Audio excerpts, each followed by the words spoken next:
14 March 2025 આપણે આ શ્રીભાષ્ય જે છે તે જોઈ રહ્યા છે. ભગવાન શ્રી હરિના 100મા શ્લોકમાં ભગવાને જે આજ્ઞા કરી છે, આપણું આધ્યાત્મ શાસ્ત્ર છે વ્યાસસૂત્રનું શ્રીભાષ્ય, એ આપણે જોઈ રહ્યા છે. એમાં આપણે યામુનાચાર્ય, યામુન મુનિ જેમનું નામ છે, બરાબર, એમનું જીવન ચરિત્ર ઓકે છે, એમનું જીવન ચરિત્ર જોઈ રહ્યા છે. આજે ખુલ્લું છે, બરાબર છે, આજે હવા મસ્ત આવે છે આ બાજુથી. પણ યામુન મુનિનું આપણે જીવન ચરિત્ર જોઈ રહ્યા છે. એમાં ગઈકાલે આપણે જોયું કે યામુન મુનિએ 5 જે શિષ્યો હતા એમના, એ 5ને એમના જીવનકાળ દરમિયાન એમને જે શાસ્ત્રો પોતે અભ્યાસ કરેલો કે પોતે જે શાસ્ત્રો શીખેલા હતા તે 5 શિષ્યોમાં વેચી દીધા. કારણ કે એમને લાગ્યું કોઈ એક શિષ્ય એવો નથી કે જેને એ બધા શાસ્ત્રો સમજાવી શકે કે શીખવાડી શકે. એટલે 5 શિષ્યોને એમણે 5 અલગ અલગ પ્રકારના શાસ્ત્રો જે છે એમાં એમનો એક દીકરો પણ હતો, એનું નામ હતું અરર નામે ઓળખાય છે, બરાબર. એમને એણે દિવ્ય ગાન શીખવાડ્યું અને શ્રીરંગજી આગળ સહસ્ત્ર ગીતિ ગાવાનું એમણે કહ્યું. એટલે એ પ્રમાણે 5 શિષ્યોને અલગ અલગ 5 પ્રકારના શાસ્ત્રો શીખવાડ્યા. એ બાદ આપણે જોયું કે એમણે આટલા ગ્રંથો જે મુખ્યપણે રચેલા છે એમાં સિદ્ધિત્રયી ગ્રંથ એમનો મુખ્ય છે, પુરુષ નિર્ણય, આગમ પ્રામાણ્ય અને કાશ્મીર રાગમ પ્રામાણ્ય. હવે આ કાશ્મીર રાગમ પ્રામાણ્ય એટલે જે કાશ્મીરમાં જે રામાનુજાચાર્ય જ્યારે ગયા હતા ત્યારે એમને જે આ શાસ્ત્ર પ્રાપ્ત થયું હતું એ શાસ્ત્ર છે. કાશ્મીર પહેલાં આપણા જેમ આપણું અત્યારે કાશી છે ને, એમ કાશ્મીર આપણા માટે પહેલાં હિન્દુઓ માટે, સનાતન સંસ્કૃતિ માટે બહુ મોટું જોરદાર એકદમ મોટું વિદ્યાપીઠ ધરાવનારું સ્થાન હતું ને ત્યાં ઘણા બધા પંડિતો રહેતા હતા. કાશ્મીર પહેલાં આપણા બ્રાહ્મણો દ્વારા એની ઓળખાણ હતી, ભણેલા બ્રાહ્મણો દ્વારા. પણ પછી એટલે શું થયું કે પછી પાછળથી આ મોગલોએ જે આક્રમણ કર્યું અને આ ભારત પાકિસ્તાનની એક એવી જગ્યા પર એ આવી ગયું, ભારત જે છૂટું પડ્યું, એટલા માટે અત્યારે બધા પંડિતોને એ બધા 1990માં બધા ત્યાંથી ખંડ થઈ ગયા, બિચારાઓએ છોડવું પડ્યું. બાકી કાશ્મીર ઓરિજિનલી આપણી પોતાની જગ્યા છે, સમજો, અને પંડિતોથી ભરપૂર જગ્યા છે. એ કાશ્મીરમાંથી જ રામાનુજાચાર્ય પોતે એક આ સરસ્વતી વિદ્યાલયની જે આમાં વાત કરી છે, સરસ્વતીનું મંદિર હતું, ત્યાં ગયા હતા. બોધાયન વૃત્તિ નામનું ત્યાં વેદાંત સૂત્ર હતું, બરાબર, એ ત્યાં શોધવા ગયા હતા. પણ ત્યાંથી એમને ના પાડવામાં આવેલી. પછી ત્યાંથી એમના શિષ્યએ એને ચોરી લીધેલું અને પછી એ લોકો ત્યાંથી નીકળેલા પણ અધવચ્ચે પકડાઈ ગયા હતા. પણ એમના શિષ્યએ આખું શાસ્ત્ર હતું તે મોડે કરી નાખ્યું અને પછી પેલા લોકોને પાછું આપી દીધું. પછી રામાનુજાચાર્યને થોડું દુઃખ થયેલું કે આવું નહીં કરવાનું હતું, એના શિષ્યને કહ્યું. પણ એ કહે કે ગુરુ આપણું કામ થઈ ગયું છે, મને એ મોડે જ આખું. પછી એમણે આખું શાસ્ત્ર હતું તે મોડે હતું તે પ્રમાણે એમણે વાત કરેલી. એ જ આ કાશ્મીર રાગ પ્રામાણ્ય ગ્રંથ, બરાબર. એટલે એ ગ્રંથ જે છે તે રામાનંદ સંપ્રદાયમાં અને રામાનુજ સંપ્રદાયમાં બહુ મહત્ત્વનો ગ્રંથ છે. પણ અત્યારે આ ગ્રંથ પ્રાપ્ય નથી, સમજો. એટલે શું કહ્યું તે સાંભળો. પણ તેનો આ પુસ્તક કાશીરાગ પ્રામાણ્ય જડે નહીં ત્યાં સુધી ચોક્કસ ઉત્તર આપવો અશક્ય છે. આ તો આપણે એની ઉપરથી રૂપરેખા લખેલી છે કે ભાઈ આવી બધી શક્યતાઓ જે છે, મેં તમને જે કહી તે બધી શક્યતાઓ છે. પણ એ ગ્રંથ અત્યારે પ્રાપ્ય નથી, કારણ કે મોગલોએ આક્રમણ કર્યા અને કેટલા બધા લોકોએ આપણી ઉપર આક્રમણ કર્યા. એટલે આપણા ઘણા બધા શાસ્ત્રો, બધા જે દુર્લભ શાસ્ત્રો હતા તે બધા બિચારા ખોવાઈ ગયા, બરાબર. અત્યારે પણ એવી હાલત છે, આપણે હિન્દુઓ બધા સૂઈ રહેલા છે. એટલે આપણી પાસે જે છે તેનો આપણે ઉપયોગ કરતા, હા, એટલે જ તો ભવિષ્યમાં એ બધું લુપ્ત પ્રાય જ થઈ જશે. એ તો ભગવાન પાછા આવશે કાં કોઈ મોટા પુરુષ આવશે એટલે આ બધું ચાલશે. એના પછી શ્રીમદ ભગવદ્ ગીતાર્થ સંગ્રહ, એમાં શ્રીમદ ભગવદ્ ગીતાનો અનુસ્તુભ શ્લોકબદ્ધ સાર આપ્યો છે. અનુસ્તુભ છોડ મેં તમને શ્લોક કહ્યા તે પ્રમાણે અનુસ્તુભ છંદમાં આપણી આખી આ શિક્ષાપત્રી છે તે પણ છે, બરાબર. એમાં જનમંગળ સ્તોત્ર છે તે પણ છે. એમાં મેં તમને આગળ પણ ગાઈને બતાવેલું કે અનુસ્તુભ છંદ કેવી રીતે ગવાય, બરાબર. દાખલા તરીકે આપણી શિક્ષાપત્રી જે છે તે વામેયસ્ય સ્થિતા રાધા, એટલે અટકી જવાનું, અલ્પવિરામ, શ્રીશ્ચ યસ્યાસ્તિ વક્ષસી વૃંદાવન વિહારમ તમ શ્રી કૃષ્ણમ હૃદિ ચિંતયે. 8 8 8 અને 8, સમજો.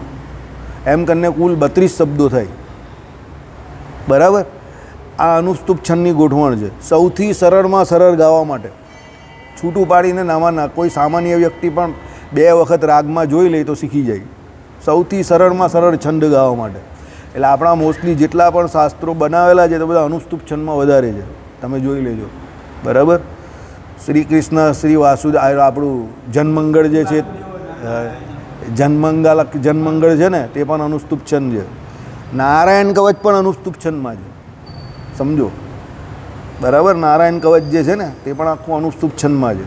એટલે ઘણા બધા શાસ્ત્રોમાં આપણા ઘણા બધા જે સ્તોત્ર કે મંત્ર જે છે ને મોટા મોટા તે અનુસ્તુપ છંદમાં છે, કારણ કે ગાવા બહુ સરળ છે. આપણા બુદ્ધિશાળી હતા, વિદ્વાનો હતા, આ બધા જે આપણા પૂર્વજો હતા ને બધા વિદ્વાન હતા, કે આના આપણા પછીની પેઢી જે છે એમાં કંઈ બહુ ડમ હોવાનો નથી, એટલે સરળ રીતે કરી જતા હતા આપણા માટે. પણ આપણે અત્યારે એ લોકોનું સરળ પણ બહુ અઘરું પડે છે, કારણ કે આપણે કરતા જ નહીં તો અઘરું જ પડે ને. બરાબર. ચાલો, એટલે આ ઉપરાંત સ્તોત્ર રત્ન યાને આલમંદાર નામનો પ્રપત્તિ યાને શરણાગતિના ભાવનો ભક્તિ ગ્રંથ એમને રચેલો છે. જો ભાઈ, રામાનુજ સંપ્રદાય એવો છે કે જેમાં શરણાગતિ કે પ્રપત્તિ યોગ જે બતાવેલો છે તે એકદમ સરળ રીતે અને એકદમ સાહજિક રીતે બતાવેલો છે.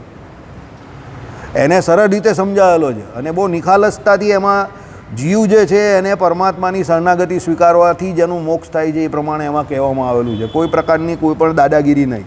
સીધો તણખલું પકડીને જીવ કહે કે ભાઈ હું તમારી શરણે આવેલો છું, તમે મને સ્વીકારી લો, તમારે મારો મોક્ષ કરવાનો, હું આ પેટે પડ્યો તે અવશ્ય પાડવો વાલમ જુઓ રે વિચારી રે, એમ કરીને બ્રહ્માનંદ સ્વામીની જેમ સીધી શરણાગતિ. હવે એ શરણાગતિ એટલે પ્રપત્તિ યોગની વાત કરેલી છે. બરાબર. ગીતાજીમાં આવશે ભક્તિ યોગ અને પ્રપત્તિ યોગ બેની વાત આવશે છેલ્લે. આમ તો ઘણા બધા યોગ છે જ, બધા જ્ઞાન યોગ ને કર્મયોગ ને કર્મ સંન્યાસ યોગ ને બધા ઘણા બધા યોગ છે, પણ છેક છેલ્લે આ બે યોગ જે છે ને એના વચ્ચે બહુ તોફાન છે. હરિભક્તો વચ્ચે પણ આ બે યોગમાં બહુ તોફાન છે કળિયુગમાં, ભક્તિ યોગ અને પ્રપત્તિ યોગ. કેમ? જો ભાઈ, ઘણા એવું માને છે કે ભક્તિ વગર કલ્યાણ નથી, એટલે ભક્તિ તો કરવી પડે. બરાબર છે. હવે ભક્તિની વાત કરે એટલે સીધું કર્મયોગ પર પણ ધ્યાન આપવું પડે. કર્મયોગ કર્યા વગર ભક્તિ નહીં થાય. હવે તમારે ભક્તિ કરવી હતી તો ઘરેથી બહાર નીકળવું પડ્યું ને. તમે ઘરેથી બહાર ન નીકળો તો ભક્તિ કાથી થવાની? જે લોકો અહીંયા ભગવાનનો ફૂલદોલનો ઉત્સવ કર્યો કે આ રંગ રમ્યા, રંગોત્સવ કર્યો, તેણે ઘરેથી બહાર આવીને અહીંયા રંગો જે છે પોતે રમવું પડ્યું ભગવાન જોડે. જે પણ કોઈ ક્રિયા જે છે તેમાં ભાગ લેવો પડ્યો, એટલે એ કર્મયોગી બન્યા તો ભક્તિ યોગમાં રંગાયા ને.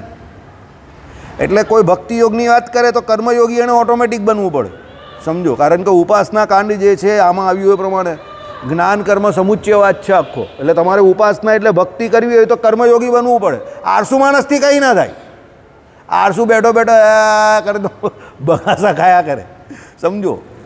એટલે ભક્તિયોગ અને કર્મયોગ બંને એકબીજાના પૂરક છે. પછી તમે કહું તો શરણાગતિમાં શું ફરક છે? તો બહુ મોટો ફરક છે, સમજો. કર્મયોગી અને ભક્તિયોગી છે ને તે બધાને થોડું થોડું પોતાના કર્મનું બળ છે. કર્મયોગીને પોતાના કર્મનું બળ છે ને ભક્તિયોગીને પોતાના ભક્તિનું બળ છે, કે ભાઈ એના દ્વારા એ મોક્ષ માને છે. કર્મયોગીમાં એકલો કર્મયોગ એકલા ભક્તિયોગ માટે નથી આવતો. કર્મયોગ તો આ જે યજ્ઞ યાગાદિક કર્મ કરે તે બધા આવે છે. એકલો કર્મયોગી તો યજ્ઞ યાગાદિ દ્વારા ને આ બધા જે શાસ્ત્રોમાં કર્મ ગયા ને, નિત્ય કર્મ નૈમિતિક કર્મ, એના દ્વારા જ મોક્ષ ઈચ્છે છે, સમજો. બરાબર. એટલે કર્મયોગીની આ માથાકૂટ છે. પણ હવે ભક્તિયોગવાળા કહે કે ભાઈ તું તારા હિસાબે યજ્ઞ યાગાદિક કર્યા કર, અમે તો એકલી ભક્તિ કરીને કલ્યાણ કરવા માંગીએ છીએ. એટલે ભક્તિયોગવાળો પાછો એમાં પડેલો છે, સમજો. તો પેલો પ્રપત્તિવાળો કહે કે અમે તમારાથી બી આગળ છે. જો કર્મયોગી કરતાં ભક્તિયોગી ને ભક્તિયોગ કરતાં પ્રપત્તિવાળો. જો ભાઈ, ભક્તિયોગવાળાને પ્રપત્તિવાળો ભક્તિવાળાનું શું કહે? તમે તો ભક્તિ કરો તો ભક્તિ કરવામાં પણ તમારે દાખલો કરવાનો, અને તમે એવું માનો કે તમે જે ભક્તિ કરો એના દ્વારા તમારો મોક્ષ તમે માનેલો છે. અમે તો એ પણ નહીં, અમે તો ભગવાનની શરણાગતિ સ્વીકારી લીધી. હવે ભગવાન જે પ્રમાણે જે આજ્ઞા કરે એ પ્રમાણે અમારે વર્ત્યા કરવાનું. અમારા મોક્ષની કોઈ પણ જવાબદારી, 1% પણ જવાબદારી અમારી ઉપર નહીં. આ પ્રપત્તિઓ, સમજો. પેલા બે કેવા છે? કર્મયોગી ને ભક્તિયોગી. છગન ભુજબલ છે. મારા બાપાના શબ્દ જ આ બધા, એટલે મારા પપ્પાનો અમુક શબ્દ બહુ જોરદાર સમજાવવા માટે. છગન ભુજબલ એટલે સમજી ગયા ને? હાથે કરીને જે કર્મ કરીને મોક્ષ માંગે તે છગન ભુજબલ બધા. મારા બાપા કહીને કે આ બધા છગન ભુજબલ છે, સમજો. એમ કે આપણે છગન ભુજબલ નહીં બનવાનું. બરાબર. પેલા નેતા મહારાષ્ટ્રના છે એ છગન ભુજબલ નહીં સમજતા, નામ એનું છગન ભુજબલ છે, પણ આપણે એની વાત નહીં કરતા અહીંયા, સમજો. આ બધા પોતાના કર્મ દ્વારા મોક્ષ માંગને છે. એટલે એ લોકોએ મોક્ષનું સાધન પોતાના કર્મને માનેલું છે કે ભાઈ અમે કરીએ એના દ્વારા મોક્ષ, એમ. પણ પ્રપત્તિવાળો કેવો છે કે ભાઈ હું તમારી ગાય છું એમ કરીને સીધો ભગવાનની શરણે જ પહોંચી ગયો. ભાઈ હવે તમે જેમ કહેશો એ પ્રમાણે મારે કરવાનું, પણ મોક્ષ તમારે કરવાનો છે. મારા મોક્ષની જવાબદારી કોની? તમારી. સમજો. નરસિંહ મહેતા શું કહે કે કાલે ઉઠીને જગત મારી ઉપર હશે કે મને ગાળો આપે તો લાજ કોની જશે? તમારી જશે. મારી લાજ નહીં જાય, કારણ કે મેં તો તમારો માર્કો પહેરી દીધો છે. વૈષ્ણવ છું હું તો, બરાબર. એટલે હું તો તમારા રંગે રંગાઈ ગયો છું. મીરાબાઈ શું કહે છે કે ભાઈ હું તો તમારા રંગે રંગાઈ ગઈ. હવે મારી મીરા નામની ઓળખાણ જ નથી, મારી તો મોહન નામની જ ઓળખાણ છે. કેમ? માં તો મોહનના રંગે રંગાઈ ગઈ. એટલે મને કંઈ પણ થાય કે મને કોઈ પણ બદનામીનો ડર છે નહીં. બદનામ થશે તો કોણ થશે? તમે. નારાયણ બદનામ થાય. હું તો તમારા રંગે રંગાઈ ગઈ. એટલે આ પ્રપત્તિનો આટલો બહુ મોટો ફાયદો છે આપણે શરણાગતિનો. એટલે રામાનુજાચાર્યનું આ કામ બહુ જોરદાર, ધારદાર, ભરાવદાર હતું અને મને આ કામ બહુ ગમે છે એમનું. અમારા જેવા માણસને આવું બધું જ જોઈતું હોય. સમજો, અમારી સુરતી મેન્ટાલિટી ને મેઇન. એટલે જ્યાં સુધી બીજા કોઈ કામ કરતા હોય ને અમને બેઠું બેઠું મળતું હોય ત્યાં સુધી અમે બહુ રાજી. એ કામ કરે છે ને કરવા દે ને, પ્રમુખ બનાવી દે. પહેલાં હાર બાર પહેરાવી દેવાનો અને પ્રમુખ બનાવી દેવાનો. એટલે એ કામ કરતો રહે. સમજો ને, આપણું કામ થયા કરે. બરાબર. એટલે અમને આ પ્રપત્તિ યોગ બહુ ગમી જાય. બરાબર. કારણ કે એમાં આપણા ભાગ્યા કોઈ ભાર જ નથી આવતો. એટલે એ જે છે તે સૌથી છેલ્લું ને સૌથી છેલ્લું પણ સૌથી પહેલું શાસ્ત્ર આ કહેવાય. સૌથી પ્રથમ નંબર આવ્યું રામાનુજાચાર્યનું. સ્તોત્ર રત્ન નામ આપેલું છે ને, રત્ન કયું છે ને? કેમ? એમાં પ્રપત્તિ યોગ બતાવેલો છે, શરણાગતિ બતાવેલી છે. અને તમે માનો 1100 એટલે આજથી 1000 વર્ષ પહેલાં આ બધું થયેલું રામાનુજાચાર્યનું. સમજો, એ શરણાગતિ યોગ આજે પણ સનાતન સંપ્રદાયમાં ભક્તિ જેટલા સંપ્રદાય છે, એટલે નારાયણ પંથી તમે કહ્યું કે વૈષ્ણવ પંથી જેટલા પણ સંપ્રદાય છે એમાં શરણાગતિ રામાનુજાચાર્યની આજે પણ વખણાય છે. સમજો, રામાનુજાચાર્યનો જે વિશિષ્ટાદ્વૈત મત છે, જો એની કોઈ સૌથી મોટી વિશિષ્ટતા હોય તો આ બે. પહેલી વિશિષ્ટતા એ કે એણે ઉપાસ્ય ઉપાસક ભાવ બહુ જોરદાર છૂટો પાડ્યો. આ પહેલી વિશિષ્ટતા. એટલે ભક્તિ કોણ કરે અને કોની ભક્તિ કરે એ બહુ જોરદાર ક્લિયર કરી નાખ્યું એમણે. શંકરાચાર્યના અદ્વૈત મતમાં આ બધું ક્લિયર નથી. એટલે પહેલી વિશિષ્ટતા. બીજી વિશિષ્ટતા એ મતની એ છે કે ભાઈ જે શરણાગતિ સ્વીકારીને મોક્ષ કરવાનો છે એમાં જીવ જે પોતે છે ને એ બંધ કરી દો તમે, કાયમ વાગે છે એવી રીતે. એટલે પછી શું છે કે એ શરણાગતિની વાત આવે છે એમાં ભગવાન ઉપર જ બધું દોડી દીધેલું છે. સમજો, આ બે બહુ જોરદાર વિશિષ્ટતા છે રામાનુજાચાર્યના વિશિષ્ટાદ્વૈત વેદાંતમાં. અને ત્રીજી વિશિષ્ટતા, પરમાત્મા પરબ્રહ્મ પુરુષોત્તમ નારાયણ સદાય સાકાર છે. જગતગુરુ શંકરાચાર્યના અદ્વૈત મતમાં નિર્ગુણ નિરાકાર છે, યાદ રાખજો. પણ રામાનુજાચાર્યના મતની અંદર વિશિષ્ટાદ્વૈત વેદાંતમાં ભગવાન શ્રી કૃષ્ણ જે ગોલોક ધામાધિપતિ, શ્રીરંગ કે વૈકુંઠ ધામાધિપતિ જે કંઈ કહે તે સાકાર છે. એટલે ભગવાન શ્રી હરિના આ પ્રમાણે રામાનુજાચાર્યનો જે મત જે છે વિશિષ્ટાદ્વૈત તે બહુ ગમેલો. એટલે ભગવાને સીધે સીધું એ આધ્યાત્મ શાસ્ત્ર સ્વીકારી લીધું, કોઈ પણ પ્રકારની બાંધછોડ વગર. સમજો, બરાબર. એટલે આ ગ્રંથ આપણે શરૂ એટલે જ કર્યો છે કે વારંવાર આપણે કહીએ છીએ કે આની કથા થતી નથી. આપણા સંપ્રદાયમાં એક પણ વખત આની કથા નહીં થઈ શ્રીભાષ્યની. સમજો, સૌથી જૂનામાં જૂના વ્યક્તિ આ બેઠેલા છે. 79 એજ તમારી કેટલી કે 81 એજ છે. એ કાયમ સત્સંગમાં લગભગ બધાની કથા અહીંયા સાંભળે છે. એમણે પૂછી લેવું તમે, શ્રીભાષ્યની કથા અત્યાર સુધી કોઈએ કરી નથી. ગીતાજીની તો કદાચ કોઈએ કરી હોય, પણ શ્રીભાષ્યની કથા સંપ્રદાયમાં કોઈએ કરી નથી. બરાબર. એટલા માટે આપણે આ ગ્રંથ લીધો છે. જે આવી ન શકતો હોય એ પણ યુટ્યુબ પર સાંભળે અને આની જે લિંક જે છે તે જાળવી રાખે. કારણ કે આની લિંક તૂટી જશે તો તમને એ સમજ ન પડશે.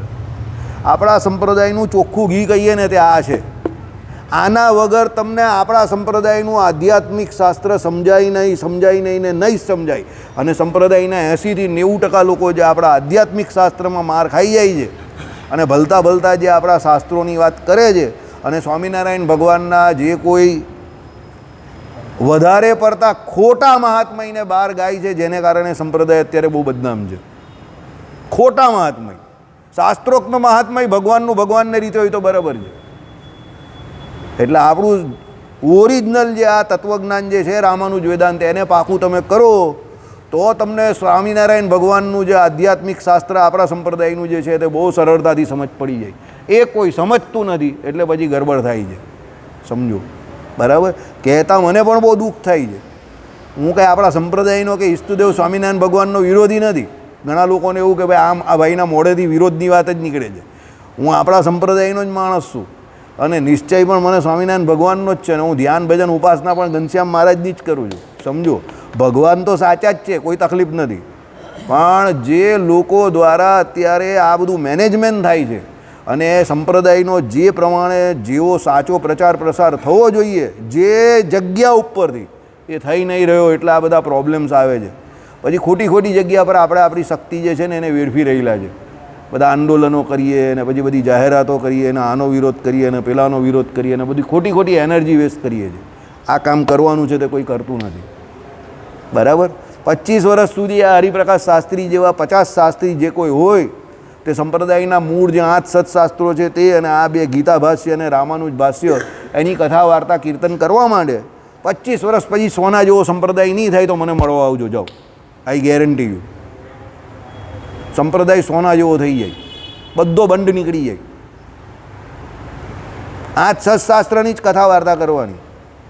સમજો, ને રામાનુજાચાર્યનું ભાષ્ય અને ગીતા ભાષ્ય અને જે આપણા મૂળ શાસ્ત્ર વચનામૃત જે છે, શિક્ષાપત્રી, અર્થદીપિકા અને સત્સંગી જીવન 5 પ્રકરણનું આટલું પકડી રાખો ખાલી. જાઓ, 25 વર્ષ એને પકડી રાખો. આપણા ભક્ત ચિંતામણીને એ તો બધા ખરા જ, પણ બધી વાતું ફાતું બધું મૂકી દેવું તો જો સંપ્રદાય કયા લેવલનો પહોંચી જાય. બરાબર, ચલો. આ યામાનુજાચાર્યના ગ્રંથોનો યામુનાચાર્યના ગ્રંથોનો રામાનુજાચાર્યએ પોતાના ગ્રંથોમાં પુષ્કળ ઉપયોગ કર્યો છે. આવી ગયું ને? યામુનાચાર્ય હકીકતમાં બહુ મૂળ પાયાભૂત છે, પિલર છે. જો રામાનુજાચાર્યનું જે સંપ્રદાય પ્રત્યે કે જે સનાતન સંસ્કૃતિમાં જે કોઈ એમનો રોલ છે કે એમનો જે ફાળો છે તે દેખાય છે. યામુનાચાર્યનો દેખાતો નથી, પણ એમનું પિલરનું કામ છે. એમના ગુરુ હતા.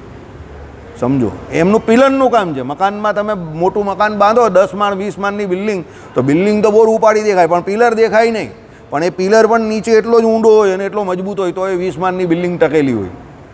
એટલે યામુનાચાર્યનો બહુ સી ફાળો છે. બરાબર, ચલો. એમાં પ્રતિપાદન કરેલા સિદ્ધાંત અનુસાર રામાનુજાચાર્યએ ભાગવતિયાની 5 રાત્રના મતને વેદાંત સૂત્રના સિદ્ધાંત રૂપે માનેલો છે. પંચરાત્ર તંત્ર જે એટલે પંચરાત્ર શાસ્ત્ર જે કહ્યું એને એમ કહી કે શું છે, ભાગવતી અને પંચરાત્રના મતને વેદાંત સૂત્રના સિદ્ધાંત પણ, જે આ વેદાંતનું સૂત્ર જે છે એના સિદ્ધાંત પણ એને માનેલો છે. કોણે? રામાનુજાચાર્યએ. પંચરાત્ર શાસ્ત્રનું આપણે ત્યાં બહુ મહાત્મય છે. આપણી દીક્ષા વિધિ જે છે તે સત્સંગી જીવન ગ્રંથ મુજબ કઈ છે? પંચરાત્ર શાસ્ત્રમાંથી લેવામાં આવેલી છે. આપણી ઉપાસનાની પદ્ધતિ જે છે તે પણ પંચરાત્રની છે. આપણી પૂજા વિધિ છે એ પણ પંચરાત્રની છે. સમજો, આપણા જેટલા પણ આ બધા મંત્રો જે છે ને બધા શરણાગતિના, તે બધા પંચરાત્રના છે. બરાબર, આપણા જે પરમહંસથી દીક્ષા આપવામાં આવે છે આ બધું પંચરાત્ર શાસ્ત્રોમાંથી લીધેલું છે. હવે આ પંચરાત્ર શાસ્ત્રોમાંથી શ્રીજી મહારાજે લીધું તો કે એમને એમ નહીં લઈ લીધું, રામાનુજાચાર્યએ લીધેલું છે એટલે લીધેલું છે. આ બધી આપણે જાણકારી નથી, માહિતી નથી, એટલે આપણા સંપ્રદાયવાળા છે ને લડવા જાય છે બીજા જોડે. કૈવલ્ય સ્વરૂપદાસજી મૂકેલી છે આખી ગુરુ પરંપરા. અમે ફેસબુક પર ઘણાને મોકલી પણ છે. તને મોકલી છે ને કદાચ? હા, એ બધાને મોકલી દેજે. આજે પેલા પર જ મૂકી દેજે, આપણી જે ચેનલ છે ને એની પર મૂકી દેજે. સમજી ગયો? કારણ કે આપણી ગુરુ પરંપરા એ કાંથી શરૂ થાય તે ખબર પડે. નાથ મુનિને યામુનાચાર્ય અને રામાનુજાચાર્ય ને એની આગળથી પણ પછી કેટલી બધી વ્યાસજીને નારદજીને કાં છેલ્લે પહોંચે છે, લક્ષ્મીજીને નારાયણ ભગવાન સુધી પહોંચે છે. તે આપણા સંપ્રદાયના માણસને જ નહીં ખબર. સમજો કે આપણી આખી ગુરુ પરંપરા જે છે તેમાં વચ્ચે રામાનુજ સંપ્રદાય આવે છે. બરાબર, એટલે એ લોકો કોઈની જોડે બાઈ ચરાવવાથી કોઈ ફાયદો નથી. સમજી ગયા? ચલો, એ વિશે અધિક ચર્ચા રામાનુજાચાર્યના તત્વદર્શનના નિરૂપણ વખતે કરીશું. એ ખબર પડી જ જશે કે ભાઈ આ પંચરાત્રમાંથી બધું રામાનુજાચાર્યએ લીધેલું છે અને એમનું તત્વજ્ઞાન જ્યારે લેશું, તત્વજ્ઞાન એટલે શું, એમને જે આ સૂત્રો જે મૂકેલા છે તે સૂત્રોમાં બધી ખબર પડશે કે ભાઈ અથા તો બ્રહ્મ જિજ્ઞાસા પહેલું સૂત્ર છે. તો બ્રહ્મને જાણવાની જિજ્ઞાસા કોને થઈ? તો બ્રહ્મને જાણવાની જિજ્ઞાસા જેને થઈ છે તે મુમુક્ષુ જીવ. એટલે એમાં બધી જીવ વિશે વાત આવશે. બરાબર, હવે એ બ્રહ્મને જાણે તો એ બ્રહ્મ પછી કેવું છે સમજો. બરાબર, એટલે એ બ્રહ્મ કેવું છે તો પછી એના બધું જન્માધ્યસ્ય યતઃ. ભાઈ જે જગતની ઉત્પત્તિ સ્થિતિ અને પ્રલય ત્રણે ત્રણને કરે છે તે બ્રહ્મ, પરબ્રહ્મ, પરમાત્મા, પુરુષોત્તમ નારાયણ. એટલે પહેલું જ્યાં જીવની ઓળખાણ આવી તો બીજી કોની ઓળખાણ આવી? પરમાત્માની ઓળખાણ આવી. એટલે પરમાત્માને લગતું સૂત્ર છે. સમજો, જેમ જેમ અહીંયા સૂત્ર ચાલશે તેમ અહીંયા આપણે એક એક સૂત્ર લખતા જઈશું અને એક સમજતા જઈશું. સ્કૂલમાં બેઠા હોય એ પ્રમાણે જ. બરાબર. ભગવાનને પ્રાર્થના કરજો કે બધું હેમખેમ પૂરું થઈ જાય. અઘરું કામ લઈને બેઠા છે, પણ ભગવાનને પ્રાર્થના કરજો કે હેમખેમ પૂરું થઈ જાય. બરાબર. ચાલો, તો એ સંબંધી એક મહત્ત્વના પ્રશ્ન વિશે થોડુંક બોલીને પછી આગળ ચાલીએ. પ્રશ્ન એવો ઉઠાવવામાં આવે છે કે હિન્દુસ્તાનમાં ભાગવત ધર્મ કે જેમાં પરમાત્માના સાક્ષાત્કાર માટે ભક્તિને પરમ સાધન માન્યું છે, એનો ઉદય ખ્રિસ્તી સંવતની શરૂઆત પછી થયો કે તે પહેલાં? કેટલાક ખ્રિસ્તી ધર્મ માટે પક્ષપાત ધરાવનાર વિદ્વાનો તો ત્યાં સુધી કહે છે કે ભાગવત મત ખ્રિસ્તી સંવતની પછી ઉદય પામેલો છે. એટલું જ નહીં, પણ ખ્રિસ્તી ધર્મની અસર નીચે ઉત્પન્ન થયેલો છે. ખ્રિસ્તી ધર્મની અસર નીચે એટલે ખ્રિસ્તી ધર્મ પછી ભાગવત મત ઉત્પન્ન થયો. એટલે આ 21મી સદી અત્યારે જે ચાલે ને, આપણી કઈ સાલ ચાલે? એટલે આ સંવત 2000 સંવતે અને ઈસવીસન 2000 ઈસવીસન કઈ ચાલ્યા? 2025 ચાલે ને. એટલે 2000 વર્ષ પહેલાં, શાંતિ તો રાખ, આ ખ્રિસ્તી ધર્મની વાત ચાલે છે. એટલે 2025 વર્ષ જે થયા ત્યારે આ ખ્રિસ્તી ધર્મ એ પહેલાં ન હતો આ જગતને વિશે. હવે ભાગવત ધર્મની વાત આવે છે, સમજો. ભાગવત ધર્મ જે સનાતન સંસ્કૃતિમાં કયો છે તે ભાગવત ધર્મ એટલે શું? તો ભાઈ ધર્મ, જ્ઞાન, વૈરાગ્ય સહિત જે ભક્તિ કરવી જેના દ્વારા મોક્ષ માનેલો છે તે.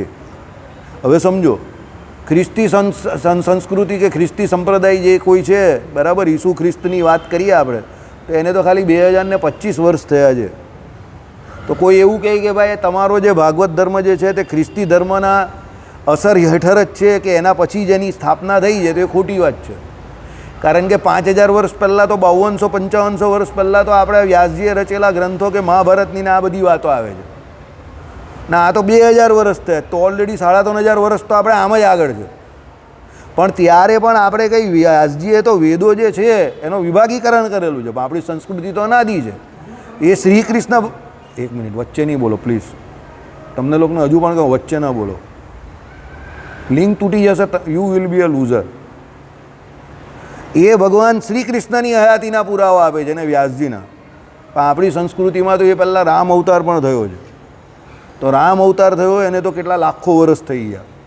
અને રામ અવતાર વખતે વશિષ્ઠ આદિ જે કોઈ ઋષિમુનિઓ હતા, વિશ્વામિત્ર આદિ ઋષિમુનિઓ હતા, તો ત્યારે પણ ભાગવત ધર્મ તો હતો જ. અને એ ત્રેતાયુગની વાત છે, સમજો. બરાબર. અને એ આ ત્રેતાયુગની વાત નથી બાજી, આ ચોકડીની. હજી કોઈ એમ સમજશે કે અત્યારના આ ત્રેતાયુગની વાત છે. કારણ કે આપણે ત્યાં શ્રીમદ ભાગવત પુરાણ છે, તેમાં તમે બધા જે અવતારોની વાત છે તે અવતારો આગળ એના મન્વંતર કે એના કલ્પોની વાત કરેલી છે, સમજો. બરાબર.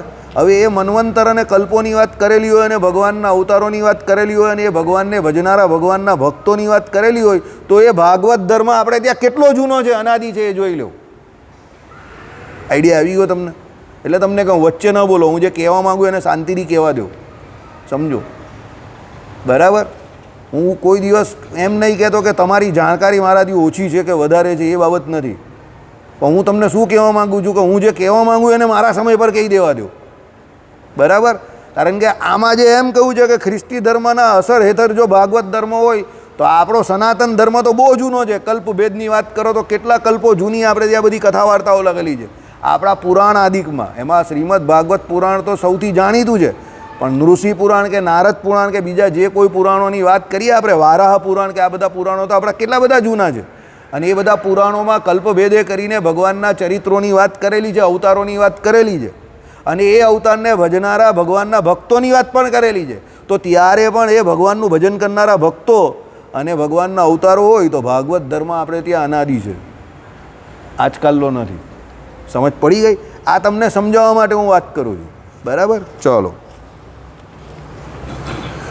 આ મતમાં ભક્તિને મોક્ષનું પરમ સાધન માની છે, એ ઉપરથી આ અનુમાન કરવામાં આવે છે. તેટલા પૂરતું એ તદ્દન ભૂલ ભરેલું જ છે. ભક્તિની વૃત્તિ મનુષ્યમાં સ્વાભાવિક છે અને તેથી અમુક કાળે એ તત્વ બહારથી આવીને અમુક ધર્મમાં દાખલ થયું એમ કહેવું એ ધર્મના માનસશાસ્ત્રનું કેવળ અજ્ઞાન દર્શાવે છે. અમુક સમયે ભક્તિ તો અનાદિ છે ને, સમજો. ભક્તિ કોઈ આ ધર્મમાંથી આપણે પ્રેરિત થઈને લીધી અને પછી આપણામાં ભક્તિ આવી, તે વાત ખોટી. કારણ કે ભક્તિ તો જીવની અંદરનો ભાવ છે અને એ તો પહેલેથી આપણે ત્યાં ઉદય થતી જ આવેલી જીવોને વિશે. અને એ જીવો બધા ભગવાનની શરણાગતિ કે ભક્તિ સ્વીકારતા હતા અને એ ભક્તિ કરતા જ હતા. બરાબર? એટલે અત્યારે આવી એ ભૂલ ભરેલી વાત છે એવું કોઈ માને તો. ઋગ્વેદ સંહિતામાં ઋષિજનોની દેવતા પ્રત્યેની ભક્તિ પગલે પગલે દેખાઈ આવે છે. જો હવે આ ઋગ્વેદ સંહિતાની વાત કરી, હવે ઋગ્વેદ તો આપણે ત્યાં કેટલા જૂનો છે. હવે એ સંહિતાની અંદર જે એમ કહે કે કોની, તો ઋષિજનોની, એટલે જે ઋષિઓ હતા તેની દેવતાઓ પ્રત્યે એમ કહે કે શું બતાવેલી છે? ભક્તિ પગલે પગલે બતાવવામાં આવેલી છે. વેદના બ્રાહ્મણ ભાગમાં પરમાત્માને યજ્ઞમાં પ્રત્યક્ષ કરવાની અને ઉપનિષદ ભાગમાં એને અંતરમાં તેમજ બાહ્ય વિશ્વમાં અનુભવવાની ઈચ્છા એ ભક્તિમાંથી પ્રગટ થઈ છે. પણ જેમ ઉપનિષદ આદિકમાં તત્વદર્શન હોવા છતાં એ દર્શનોની વ્યવસ્થા બાદરાયણ આદિક તે સૂત્રકારોએ કરી છે, તેમ ભાગવત ધર્મ જ ભક્તિરૂપે ઋગ્વેદ સંહિતામાં અને શ્વેતાશ્વેતરાદિ ઉપનિષદમાં રહેલો હતો. તેની વ્યવસ્થા પણ નારદ, શાંડિલ્ય વગેરે બીજા મુનિઓએ કરી છે. બરાબર? હવે અહીંયા પાછું સમજવાનું છે, શાંતિથી એક એક વાક્ય સમજવા જેવા છે. સમજો, ઘણી વખત શું હોય કે ઘણી બધી વાત ઘણી બધી જગ્યા પર કહેલી હોય, પણ એ એવી રીતે કહેલી હોય કે એને તમને પ્રકાશ ન થયેલી હોય, બરાબર, એને સમજાવવામાં ના આવી હોય. હવે એ શાસ્ત્રની વાત કોઈ બીજા શાસ્ત્ર દ્વારા કોઈ બીજા સમજાવે ત્યારે સમજ પડે. દાખલા તરીકે અહીંયા આપણે પહેલાં શું કહ્યું કે ભાઈ વેદના બ્રાહ્મણ ભાગમાં પરમાત્માને યજ્ઞમાં પ્રત્યક્ષ કરવાની. હવે આપણે ત્યાં શું છે, યજ્ઞમાં જે બરાબર વિધિસર તમે યજ્ઞ કરો તો ભગવાન યજ્ઞ નારાયણ છેલ્લે પ્રત્યક્ષ પ્રગટ થાય અને યજ્ઞના ફળ રૂપે પેલાને જે કંઈ જોઈતું હોય તે બધું આપતા હતા. એટલે યજ્ઞ નારાયણ જે પ્રત્યક્ષ આવ્યા એટલે યજ્ઞમાં ભગવાન પ્રત્યક્ષ પધાર્યા, એટલે ભગવાનને પ્રત્યક્ષ કરવાની વિધિ બધી યજ્ઞ દ્વારા બતાવેલી હતી. બરાબર છે? એટલે ભગવાન જો પ્રત્યક્ષ આવતા હોય તો એ ભગવાન, તો સામે બેઠેલા કોણ થયા? ભક્તો થયા ને. સમજો, એટલે આ વાત તો અનાધિકારથી પ્રચલિત છે. સમજ પડી કે ન પડી? બરાબર. હવે શું કહ્યું કે ભાઈ આ પ્રમાણે પરમાત્માને યજ્ઞમાં પ્રત્યક્ષ કરવાની અને ઉપનિષદ ભાગમાં એને અંતરમાં તેમજ બાહ્ય વિશ્વમાં અનુભવવાની ઈચ્છા એ ભક્તિમાંથી પ્રગટ થઈ છે. હવે જ્યાં ઉપનિષદોની વાત આવે, ઉપનિષદ શું છે પહેલાં સમજો. ઉપનિષદ એટલે વેદાંત, એટલે વેદનો અંતિમ ભાગ. એટલે જે આપણે ત્યાં વેદો જે છે એનો અંતિમ ભાગ જે છે એને ઉપનિષદ તરીકે વર્ણવેલો છે એ વેદનો જ ભાગ. સમજજો, પણ એને વેદનો અંત એટલે વેદાંત કહ્યું છે, એટલે એનું ઉપનિષદો તરીકે નિરૂપણ કરેલું છે. હવે આ ઉપનિષદો થોડા ગર્ભિત છે સમજવા. એ ઉપનિષદોમાં શું કહ્યું છે સાંભળો. તો જે પેલા પ્રત્યક્ષ તમને યજ્ઞાદિક દ્વારા ભગવાન જે યજ્ઞ દ્વારા પ્રગટ થયા એ જ ભગવાન જે છે તેને તમારે અંતરમાં, એટલે અંદર તમારા અંતર્યામીપણે પણ એ જ ભગવાન રહ્યા છે. એટલે તમારે ઉપનિષદોમાં શું વાત કરેલી છે કે ભાઈ એ કર્મફળ પ્રદાતા તરીકે જે ઈશ્વર રહેલા છે તે જીવ તેની અંદર જ રહેલા છે. એટલે તમારે એ અંતર્યામી પણ રહેલા ભગવાન જે છે તેને તમારે અંદરથી જાગૃત કરવાના છે. જાગૃત તો એ છે જ, પણ તમારે એનો સાક્ષાત્કાર કરવાનો છે. કેવી રીતે? એ કેવી રીતે કરી શકો? તો ઉપાસના દ્વારા.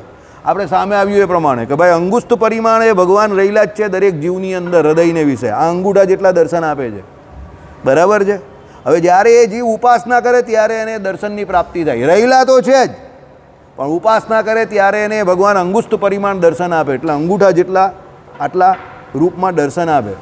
હવે આ થઈ અંદર રહેલા ભગવાનની વાત, પણ એ જ ભગવાન વિશ્વની અંદર બહાર પણ વ્યાપીને રહેલા છે. જરે વિષ્ણુ સ્થળે વિષ્ણુ, વિષ્ણુ વિષ્ણુ સ્થળે સ્થળે. વાસુદેવ જગતની અંદર અને બહાર બંને જગ્યા પર વ્યાપીને રહ્યા છે તે. ઓર જે આખા જગતમાં રહ્યા તે, અથવા આખું જગત જેમાં રહ્યું તેવા દેવ એટલે વાસુદેવ. એટલે જેનામાં બધું અને જે બધામાં રહ્યા તેવા દેવ તે વાસુદેવ. એટલે જેનો વાસ બધામાં છે અથવા જેની અંદર આખું જગત વસેલું છે એવા દેવ એટલે એ વાસુદેવ. સમજો, વાસુદેવ એટલે શ્રી કૃષ્ણ ભગવાનના પિતા નહીં, એ વસુદેવ. વસુદેવ સૂત ઇતિ વાસુદેવ, એટલે વસુદેવના પુત્ર એ કોણ? વાસુદેવ. હવે એ વાસુદેવ વસુદેવના પુત્ર હતા, એ એક નામ એમનું ખરું, પણ આ વાસુદેવ કોણ છે પાછા? અક્ષરધામસ્થ મૂળ અનાદિરૂપ છે, એનું નામ પણ વાસુદેવ છે. એટલે અહીંયા વસુદેવના પુત્ર રૂપે આવ્યા એટલે વાસુદેવ, એ અડધી ડેફિનેશન. ઓરિજિનલ વાત કઈ? અક્ષરધામસ્થ મૂળ રૂપ છે એ વાસુદેવ છે. હવે એ વાસુદેવ ક્યાં છે? તો જડે વિષ્ણુ સ્થળે વિષ્ણુ, વિષ્ણુ વિષ્ણુ સ્થળે સ્થળે, બધી જગ્યા પર. વિષ્ણુ એટલે સર્વવ્યાપક. એટલે એ વાસુદેવ ભગવાન દરેક જગ્યા પર વ્યાપીને રહેલા છે. એને જોવાની વાત છે, ભક્તિની પરાકાષ્ઠા છે. સમજો, મૂર્તિમાં ભગવાનને જોઈને એની ભક્તિ કરવી એ ભક્તિની શરૂઆત છે. યાદ રાખજો, આમાં નહીં લખ્યું, હવે પછી આવશે, આ તમને શરૂઆત કરું. આપણે જે છે તે ભક્તિની શરૂઆતમાં છે કે અત્યારે મૂર્તિની અંદર ભગવાનને માનીએ છીએ, એનું ધ્યાન ભજન ઉપાસના કરીએ છીએ. એ મૂર્તિમાં રહેલા ભગવાનનો ભાવ દરેક જીવ પ્રત્યે થાય કે આની અંદર એ ભગવાન રહ્યા, આની અંદર રહ્યા, આની અંદર રહ્યા, આની અંદર રહ્યા, આની અંદર રહ્યા, અને તમારી નિર્વિકલ્પ સ્થિતિ થઈ જાય કે આ બધા જીવ અલગ અલગ છે. એ ભાવ તમારો મટી જાય ને એની અંદર રહેલા વાસુદેવ ભગવાનનું તમને દર્શન થાય. એ તમારી ભક્તિની પરાકાષ્ઠા. એ મૂર્તિમાં રહેલા ભગવાનનું તમે ધ્યાન ભજન ઉપાસના કરો અને તમને એ ભગવાન જ્યારે તમારા જીવને વિશે દેખાય, એ તમારી ભક્તિની પરાકાષ્ઠા. સમજો, પ્રહલાદજીની વાત હતી ને, કે ધ્રુવજીની વાત હતી. ધ્રુવજીની વાત, ધ્રુવજી શું કરીને બેઠેલા? આંખ મીચીને બેઠેલા હતા અને ભગવાનની મૂર્તિનું ધ્યાન અંદર કરતા હતા. બરાબર. હવે જે મૂર્તિનું ધ્યાન અંદર કરતા હતા એ ભગવાન પ્રત્યક્ષ ચતુર્ભુજ રૂપે બહાર આવીને ઊભા રહી ગયા. હવે એક થયું કે હું બહાર છું તો આ તો અંદર જોઈ છે, હવે આને શું કરવું? એટલે અંદરની મૂર્તિ હતી તે ભગવાને શું કરી નાખી? ગાયબ કરી નાખી. એટલે પેલા ભાઈ અકળાયા. જેવું બહાર જેવું એટલે અંદર જે મૂર્તિનું ધ્યાન કરતા હતા એ જ બહાર દેખાયા. એટલે જે અંદર છે તે જ બહાર છે. સમજો, આ ભક્તિની પરાકાષ્ઠા છે કે ભાઈ જે આપણા જીવ પ્રત્યે અંદર રહેલા છે તે જ બહાર બધામાં રહેલા છે. તે ભગવાનને જોવાના છે, પેલા જીવને નહીં જોવાનું. આપણે આ બધા જીવોને જોયા કરે કે આ આવો છે ને પેલો તેવો છે ને પેલો ફલાણો છે ને પેલો ઢીમકો છે ને આ મોડો આવે છે તો બેસી જાય છે, બેસે છે તો ગાતો નથી, ગાય છે તો ખાતો નથી, ખાય છે તો પીતો નથી, પી જાય છે તો પછી બીજું કંઈ જે કંઈ કામ કરવાનું આપે તે કરતો નથી. આ બધું આપણે કેમ જોઈએ છે? કે બધા જીવને અલગ અલગ જોઈએ છે. પણ એની અંદર રહેલા ભગવાનને જોઈએ તો કોઈનો અવગુણ આપણે આવે નહીં. બરાબર. ચાલો, સમય થઈ ગયો પણ આજે તરત થવાનું નથી, કારણ કે હજુ તો એ બધા ઝેકડાયેલા હતા. શ્રીપતિમ શ્રીધરમ સર્વદેવેશ્વરમ ભક્તિ ધર્મ